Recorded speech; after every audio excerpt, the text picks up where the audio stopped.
Prezados telespectadores, estamos novamente aqui na presença do programa Crescer Brasil, do Pensamento Nacional das Bases Empresariais. E hoje temos a temática do projeto Brasil 2022, que é um projeto do Instituto PNBE, que é um instituto ligado ao Pensamento Nacional das Bases Empresariais. Para discutir esse tema, estamos aqui com dois diretores do Instituto, o Fernando Prestes Maia, coordenador do PNBE e diretor do Instituto, e o Mário Ernesto Humberg, também coordenador do PNBE e presidente do Instituto PNBE. Então, para iniciarmos esse trabalho, gostaria de motivar no seguinte sentido. Mário, qual é a motivação do Projeto Brasil 2022? Bom, o Projeto 2022 foi pensado a partir do ano 2000 e lançado no ano 2003 como uma forma de nós criarmos condições para um desenvolvimento futuro do Brasil, pensando no Brasil que nós queremos ter quando o país vai completar 200 anos de independência. Nós vivemos no Brasil em função especialmente da inflação, mas um pouco da mentalidade da maior parte das pessoas, uma síndrome do imediatismo. Todo mundo pensa no dia seguinte. Então, o que nós estamos querendo fazer, e que foi o objeto principal do nosso projeto, foi pensar um pouquinho a mais longo prazo. O que a gente precisa fazer ao longo desses anos que faltam para 2022 para transformar o Brasil num país socialmente justo, economicamente forte, eticamente respeitável, ambientalmente sustentável e politicamente democrático, como nós somos mais ou menos.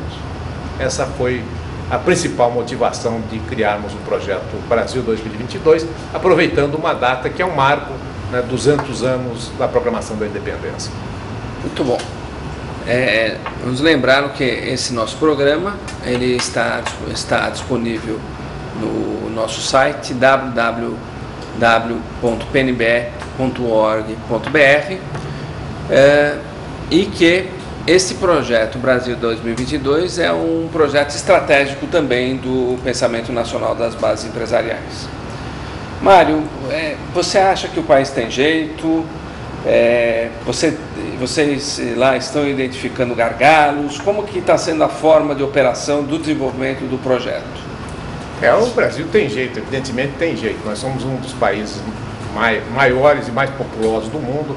Um país que tem uma história com alguns aspectos muito positivos, Nós temos 10 vizinhos e nunca tivemos nenhum conflito de fronteira desde 1904, ou seja, mais de 100 anos que nós estabelecemos o último acordo de fronteiras.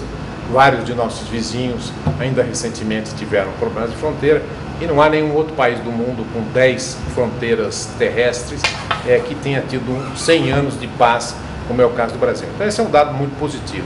Por outro lado, nós somos um povo criativo, alegre, com uma generosidade e com um espírito de alegria que encanta as pessoas que vêm aqui. Esses são aspectos muito positivos que nós temos que aproveitar. Por outro lado, nós temos alguns aspectos extremamente negativos. Como os demais países que foram explorados depois da sua descoberta pelos europeus, o Brasil criou uma infraestrutura, uma superestrutura de Estado que busca beneficiar os seus ocupantes e alguma parte das elites.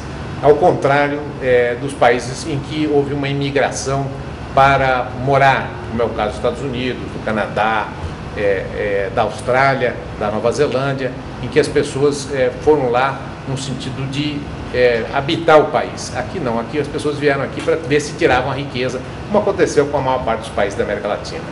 E com esse espírito de tirar a riqueza, a preocupação maior era ver o que eu ganho com isso. Isso ficou muito embutido na história brasileira.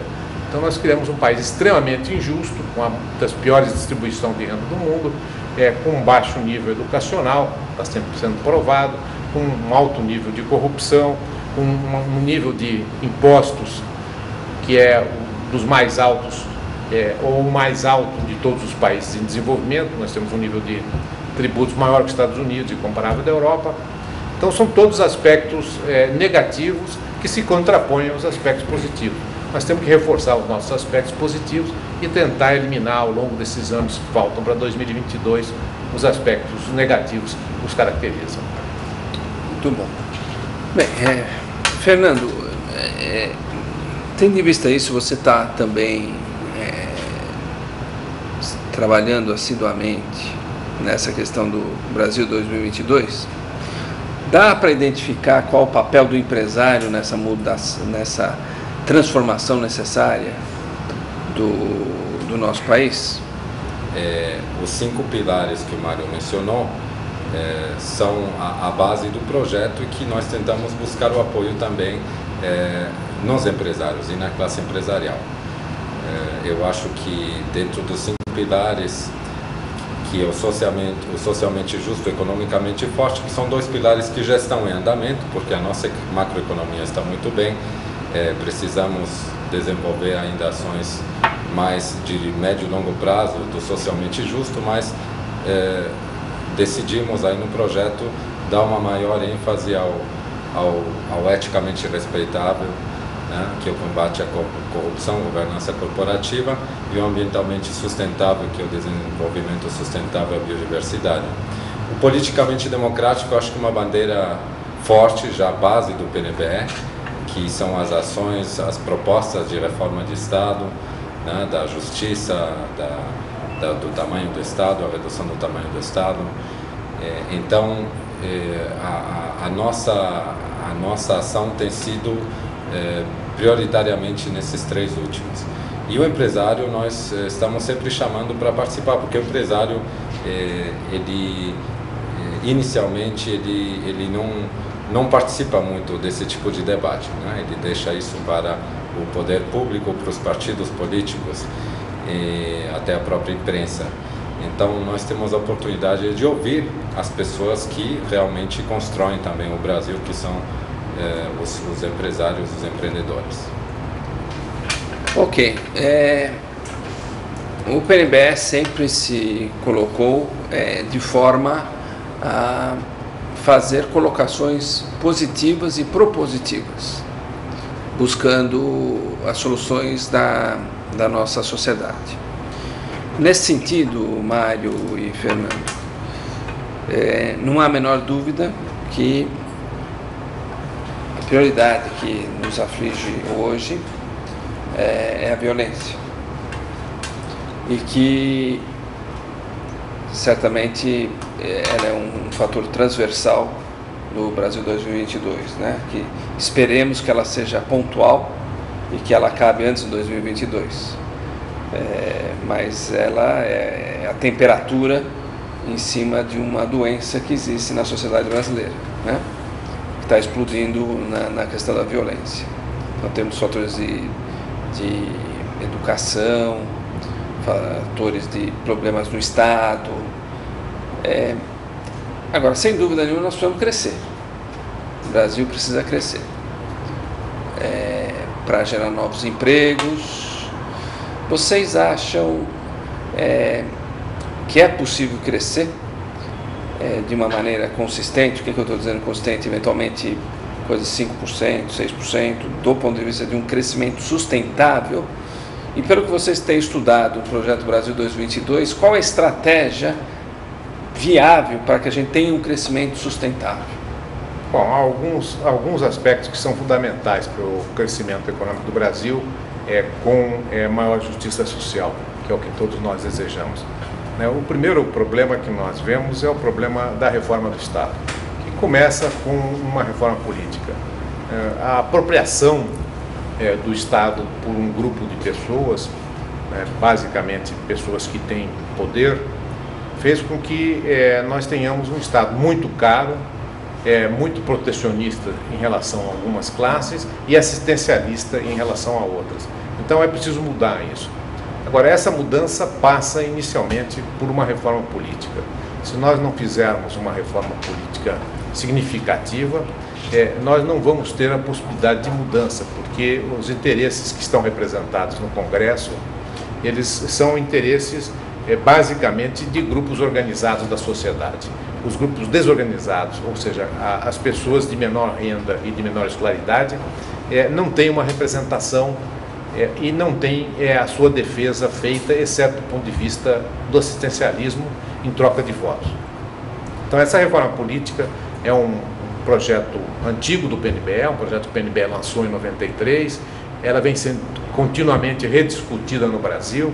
Agora mesmo nós temos um projeto no Congresso Nacional que voltou a ser apreciado e volta a ser apreciado, que é o projeto de reforma combinado em 2003, através de um acordo interpartidário que acabou sendo bombardeado pelo presidente da República e que agora volta a ser discutido, mas que não é o projeto que nós queremos. Nós queremos um projeto de reforma política em que o eleitor esteja mais próximo do eleito, em que o eleitor possa cobrar do eleito. Hoje, passado um ano da eleição, 45% das pessoas lembram em quem votaram, os demais não lembram mais para o Congresso. Ou seja, não há cobrança sobre o eleito. E o eleito se entende de fazer o que quer, como nós vimos recentemente aí no caso das verbas de representação, que deputados que sequer chegaram a se reunir receberam a verba de representação como a desculpa de que estavam usando essa verba em benefício das atividades gerais do seu mandato. A gente vê abusos de toda a ordem no uso de recursos públicos pelos congressistas, e não só pelos congressistas, também na área do executivo, na área do judiciário, e isso precisa mudar, isso vai mudar com uma reforma política. Reforma política que nós, no PNBE, depois de longas discussões, optamos pelo voto distrital misto. Pode ser o voto distrital puro, mas precisaria ser um voto distrital, de maneira que a gente saiba quem é o nosso deputado, possa cobrá-lo, acabar com a mistura dos poderes que hoje existe. Nós fizemos um regime que é meio parlamentarista, meio presidencialista, e temos aí hoje gente que é eleita para senador, que seria um cargo de grande nível em qualquer lugar do mundo, e aqui às vezes nem chega a assumir, ou mal assume, e vai troca por um ministério ou troca por uma secretaria, como se a secretaria ou o ministério fosse mais importante que o Senado. Então não deveria ter se candidatado a senador. A mesma coisa acontece com o deputado.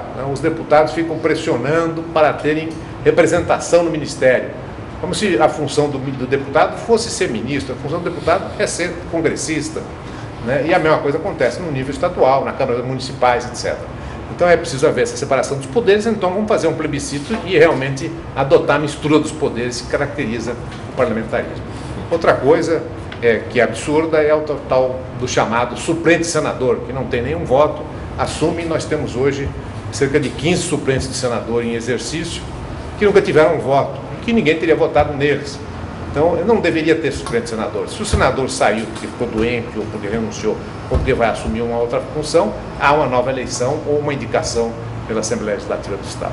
Então, há uma série de aspectos que precisam ser mudados na nossa política. E depois, a partir de uma renovação na política, a gente precisa reformar o Estado, diminuir os custos do Estado para o cidadão e aumentar a sua eficiência na prestação de serviços.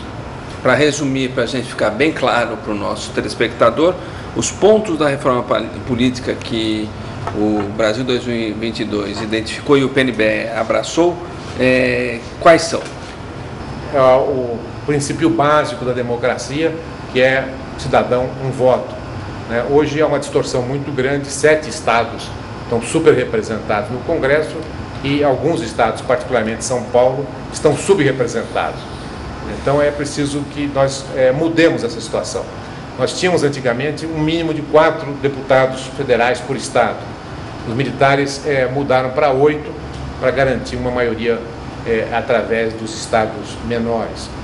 É preciso que a gente volte para 4 e, se possível, depois para 2 como mínimo de deputados. Porque hoje, por exemplo, o Amapá, Roraima, os novos estados resultantes do corte, Tocantins, Mato Grosso do Sul, Mato Grosso, todos têm uma super representação. E é preciso